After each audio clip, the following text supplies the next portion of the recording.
वेदांता की demerge newly listed entities सभी बढ़िया परफॉर्म कर रही है। ऑल द वेदांता एल्यूमिनियम जब लिस्ट हुआ था क्रैश देखने को मिला था, लेकिन उसके बाद से जो मोमेंटम है, स्पेशली आज के सेशन में ब्रेकआउट मोमेंटम नजर आ रहा है। वेदांता पावर हम ऑलरेडी डिस्कस कर चुके हैं, जरूर जाकर के देखना, क्योंकि वेदांता पावर और जब मैंने देखा वेदांता एल्यूमिनियम को, कल हमने वीकेंड पर भी वेदांता पावर का एक वीडियो लिया था, जरूर उसको भी देखना।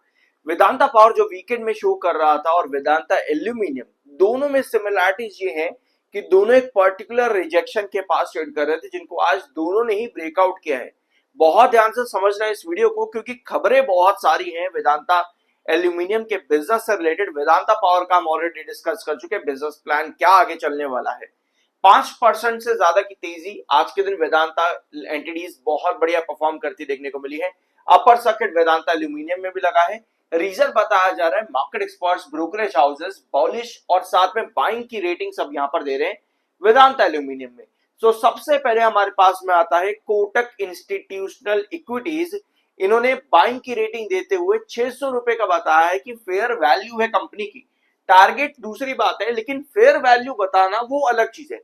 तो कोटक इंस्टीट्यूशनल इक्विटीज का मानना है कि वेदांता एल्यूमिनियम में बाइंग की रेटिंग है और साथ में इसकी जो फेयर वैल्यू होनी चाहिए वो है 600 रुपीज की। और प्रेजेंट प्राइस अगर हम देखेंगे वेदांता एल्यूमिनियम का, तो प्रेजेंट प्राइस से अगर 600 का टारगेट बनता है तो यस, ये एक बड़ा टारगेट रहेगा। 120 रुपीज पर शेयर के हिसाब से according to Kotak institutional equities ये टारगेट बन जाता है, जो कि ऑल टाइम हाई भी होगा। और अगर ये जल्दी अचीव होता है तो यस, न्यूली लिस्टेड एंटिटी होने की वजह से ये कंपनी का बहुत बड़ा टारगेट बन सकता है जल्द से जल्द। अब क्या हो रहा था यहाँ पे, एक बार इस कैंडल को देखना और ये प्रीवियस 3 कैंडल्स को यहाँ पर आप देखो। इन तीनों कैंडल में आपको ऊपर की टेल बार बार लंबी उठती नजर आ रही थी। लास्ट फ्राइडे को हमारे पास एक स्टॉप कैंडल बनती है, बुलिश स्टॉप कैंडल, जिसको कि हम कहते हैं कि भैया फॉल आने के बाद में जब भी इस तरह का कैंडल का फॉर्मेशन हो, उसके अगले सेशन में आपको मोमेंटम बढ़िया दिखता है। स्टॉप कैंडल हम लोग इसको कहते हैं, बहुत अच्छा विजुअलाइजेशन है ये। तो इसके बाद में आज बना है एक कंसोलिडेटेड कैंडल, जो कि एक बढ़िया तेजी के साथ जाकर के 478.45 पर क्लोज हो गई है। अब पहली बार है कि इन 3 कैंडल्स के बाद में कोई कैंडल रिजेक्शन पॉइंट के ऊपर, जो कि लगभग 460 के ऊपर नजर आता है, क्लोज हुआ है सस्टेनेबिलिटी के साथ में। हमारा जो नेक्स्ट रिजेक्शन पॉइंट है वो है 495 रुपीज का वेदांता एल्यूमिनियम में। ये हमारा नेक्स्ट रिजेक्शन और टारगेट पॉइंट बन सकता है वेदांता लिमिटेड में, जिसको की ब्रेक करना बहुत जरूरी रहेगा फर्दर ब्रेकआउट्स के लिए। ठीक है, तो 495 का नोट करना। अभी हम वापस आएंगे आपके चार्ट्स पे। सब्सक्राइब लगता है अभी तक नहीं किया है, जरूर कर देना। ठीक है, अब आगे की खबरों पे चलते हैं। कोटक हमने देख लिया। यहाँ पे सिटी का क्या कहना है यहाँ पे वेदांता एल्यूमिनियम को लेके। बाइंग की रेटिंग सिटी ने वेदांता एल्यूमिनियम में दी है। टारगेट रखा है 560 रुपीज का, जो कि कोटक के टारगेट से लगभग 40 रुपए नीचे है, बट स्टिल ये टारगेट भी बड़ा टारगेट रहेगा वेदांता एल्यूमिनियम के लिए, अगर ये शॉर्ट टर्म में अचीव होता है तो। एक्सपेक्टेशन क्या है सिटी की वेदांता एल्यूमिनियम से? सबसे बड़ी एक्सपेक्टेशन है ग्लोबल एल्यूमिनियम प्राइसेस, जो कि सप्लाई डेफिसिट होने की वजह से और ज्यादा स्ट्रांग बना सकती है, ऑल्दो मार्केट वीकनेस देखने को मिलेगी। लेकिन ग्लोबल ऑयल प्राइसेस अगर यहाँ पर बने रहते हैं अकॉर्डिंग टू कंपनीज एक्सपेक्टेशन, तो यस, सिटी का मानना है कि ये चीज कंपनी वेदांता एल्यूमिनियम के लिए प्रॉफिटेबल और अच्छी साबित हो सकती है। फोरकास्ट है इनका एल्यूमिनियम को लेकर के एवरेज $3700 पर टन के हिसाब से, एज पर कैलेंडर ईयर 27 और $3800 पर टन के हिसाब से 2028 के अंदर। तो यानी कि इनका मानना है कि फाइनेंशियल ईयर 27 के बाद में 28 में जब कंपनी आएगी तो एल्यूमिनियम का जो एवरेज पर टन का रेट होगा $37 $100 से बढ़ करके $3800, यानी कि $100 पर टन के हिसाब से बढ़ेगा। तो ये जो है इनका सिटी ने यहाँ पर एक ऑप्टिमिज्म दिखाया है एल्यूमिनियम मार्केट को लेकर के, और इस सबके बेनिफिट्स इनका मानना है वेदांता एल्यूमिनियम पर पढ़ते देखने को मिलेंगे। अगर आप लोग चाहो तो ये पूरे पैराग्राफ्स को रीड कर लेना। अगर आप इन्वेस्टेड हो, हर चीज आपको मालूम होनी जरूरी है प्रिसाइजली। अब इसके बाद में आते हैं वेदांता एल्यूमिनियम मेटल पर कैपेसिटी के क्या प्लान है कंपनी के।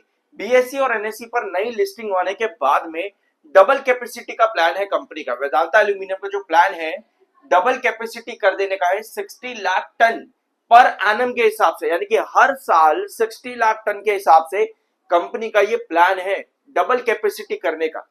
तो ये प्लान भी वेदांता एल्यूमिनियम के लिए काफी बड़ा हो जाता है। ठीक है, अभी जो 60 लाख टन पर एनम जो कंपनी कैपेसिटी और प्रोडक्शन बढ़ाना चाहती है, डबल करना चाहती है पुराने से, वो कंपनी कैसे करेगी? ये कंपनी करेगी टोटल 3 जगह पे ग्रोथ करने से। ग्रोथ कहां पे? ग्लोबल ग्रोथ पे। पहला इंफ्रा, ऑटो और इलेक्ट्रिफिकेशन, ऑटोमोबाइल्स, इंफ्रास्ट्रक्चर और इलेक्ट्रिफिकेशन, यहां पर कंपनी ग्रोथ करेगी। तो कंपनी का मानना है 60 lakh tonne per annum production और कैपेसिटी हम इंप्रूव कर पाएंगे, जो कि पुरानी कैपेसिटी से डबल ग्रोथ जाएगा। तो ये वेदांता एल्यूमिनियम के प्लान है। और मैं आपको फिर बता दूं, अगर आपने वेदांता पावर के वीडियोस नहीं देखे हैं, ये वीकेंड वाला वीडियो जहां पे हम लोगों ने डिस्कस किया था 42.50 पर 1 आवर टाइम फ्रेम पर ब्रेकआउट बनता है, तो आपका पहला टारगेट 44 रुपीज का रहा। जरूर देखना, आज भी मैंने अपलोड कर दिया वेदांता पावर। तो वेदांता पावर, वेदांता एल्यूमिनियम, दोनों में आपको सिमिलैरिटीज दिख रही है कैंडल्स में। दोनों स्टॉक्स के अंदर आपको ऊपर की टेल लंबी दिख रही थी, कोई कैंडल सस्टेन नहीं कर रही थी। तो वेदांता पावर ने 42.50 के ऊपर सस्टेन किया और आज वेदांता एल्यूमिनियम ने भी अपने रिजेक्शंस ब्रेकआउट कर दिए। अब वापस आते हैं वेदांता एल्यूमिनियम। एक बार 1 आवर टाइम फ्रेम का चार्ट देखते हैं। यहां पर आपको नजर आएगा कि 7 EMA लगातार 21 EMA के नीचे ट्रेड कर रहा था। आज दिन के आखिर में जाते हुए 7 EMA ने 21 EMA को ऑलमोस्ट मर्ज कर दिया। जस्ट 50 पैसे ही आपको ऊपर देखने को मिला, जो कि अच्छी बात है। मतलब एटलीस्ट 21 EMA के ऊपर आ चुका है 7 EMA। ऑल्दो मैं आपको एक चीज और बताऊं कि 7 EMA 21 EMA शिफ्ट होते प्राइसिंग के अकॉर्डिंग, शिफ्ट होते रहते हैं, लेकिन इसके ऊपर ट्रेड करना ये कहीं ना कहीं एक पॉजिटिव और बुलिश सिग्नल देता है वेदांता एल्यूमिनियम के लिए भी।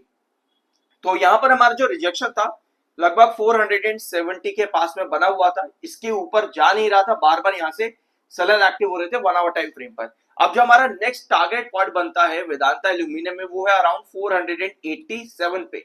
ध्यान से सुनना, अभी हमने डेली टाइम फ्रेम पर 495 सुना, डिस्कस किया था। यहाँ पे 495 ब्रेकआउट पॉइंट आपका डेफिनेटली है। 495 आपका ब्रेकआउट पॉइंट है, यानी कि नए ऑल टाइम हाईस को टच करने के लिए 495 क्रॉस करना पड़ेगा। लेकिन सपोजिटली मैंने अगर शॉर्ट टर्म में एंट्री करी है, मान लो 450 के आसपास, तो मुझको एक बड़ा ब्रेकआउट और चाहिए। मतलब मैंने शॉर्ट टर्म के लिए एंट्री करी है, तो मेरे लिए जो नेक्स्ट पॉइंट रहेगा ब्रेकआउट के लिए वो है 487 रुपीज का। 487 को क्रॉस करता है, क्योंकि अगर मैं शॉर्ट टर्म के लिए हूं, दैट मींस कि मुझे हर कैंडल के बाद में स्टेबिलिटी की जरूरत रहेगी कुछ इस तरीके से जो बनती है। तो 450 के शॉर्ट टर्म जो मेरी एंट्री है उसको मैं कैरी करता चला जाऊंगा। जब बात आती है लॉन्ग टर्म की, तब आपका नजरिया कहां पर होना चाहिए? मार्केट एक्सपर्ट्स बुलिश हैं, यहां पर आपका नजरिया होना चाहिए, लेकिन उससे ज्यादा जो आपका फोकस है कंपनी के बिजनेस पर। एक बार मैं आपके सामने ले आता हूं वेदांता एल्यूमिनियम कंपनी का बिजनेस। वेदांता एल्यूमिनियम का हम ले लेते हैं बिजनेस एक बार, ठीक है, वेदांता लिमिटेड, और ये रहा वेदांता एल्यूमिनियम। ऑलराइट, अभी कंपनी का कोई भी फंडामेंटल या फाइनेंशियल स्क्रीनर पर आपको नहीं मिलेगा। मार्केट कैप बहुत तगड़ा है कंपनी का, ठीक है। अब रिजल्ट्स कंपनी ने फाइनेंशियल बेसिस के भी नहीं शो करे हैं, जो कि आपको जीरो ही नजर आ रहा है। सो आई बिलीव कि जीरो जो कंपनी का यहाँ पर अभी फिगर्स हैं, और आपको कंपनी के ओपीएम्स वगैरह नहीं दिखेंगे यहाँ पे। अभी अभी कंपनी के ऑपरेटिंग प्रॉफिट आपको यहाँ पर दिख रहे हैं, जो कि माइनस में नजर आ रहे हैं। तो जो कंपनी की कैपेसिटीज इंप्रूव करने का जो टारगेट है, अगर कंपनी उसको यहाँ पर बड़ा कर दे अचानक से, तो जून quarter year on year basis अभी जो कंपनी का आएगा, वहां कंपनी का ग्रोथ एक्सेप्शनल बन सकता है। तो लॉन्ग टर्म पर्सपेक्टिव से जो आपके टारगेट्स रहेंगे होल्ड करने के, अभी जो मैंने आपको बताया कि मैं किस तरीके से आगे जाकर के शॉर्ट टर्म को होल्ड करूंगा, कि मुझे कहां कहां तक आगे जाना चाहिए, वो डिपेंड करेगा कि कैंडल्स का फॉर्मेशन क्या है।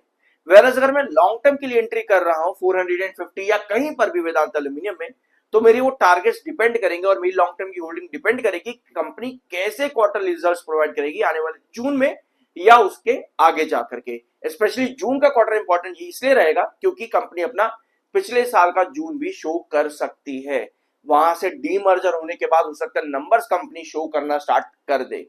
तो ये था वेदांता एल्यूमिनियम का वीडियो। इस वीडियो में कुछ नया जानने को मिला हो तो प्लीज सब्सक्राइब जरूर करके जाना।